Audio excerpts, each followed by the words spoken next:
Hello বন্ধুরা, এটা আমার মেলায় আসার ৩ নম্বর ভিডিও। আর যদি তোমরা আমার আগের ভিডিও না দেখে থাকো তাহলে অবশ্যই গিয়ে দেখে নিও।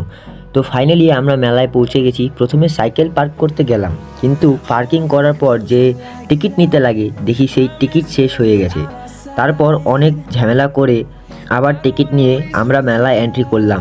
মেলায় ঢুকেই দেখি চারদিকে কত কিছু, খেলনার দোকান, অনেকগুলো ঘোড়া আর সুন্দর সুন্দর ফুলের দোকান।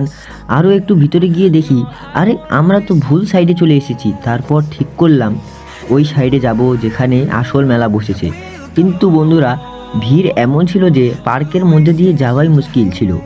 তবুও ভিড়ে ঠেলে ঠেলে ফাইনালি আমরা এই সাইডে চলে এলাম। এই পাশে এসে দেখি অনেক কিছু বিক্রি হচ্ছে, খাবার, খেলনা, সব কিছুই।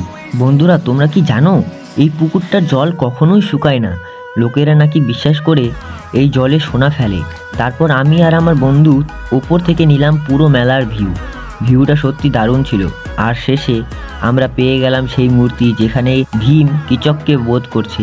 এই জায়গাটায় মেলার সবচেয়ে বড় আকর্ষণ। মূর্তি দেখার পর আমরা মেলার ভেতর একটা করে আইসক্রিম খেলাম। এরপর বাড়ি যাওয়ার আগে লাস্ট একবার অন্য সাইড থেকে পুরো মেলার ভিউ নিলাম। তো আজকের জন্য এতটুকুই বন্ধুরা, দেখা হবে নেক্সট ব্লগে। ততক্ষণের জন্য রাধে রাধে।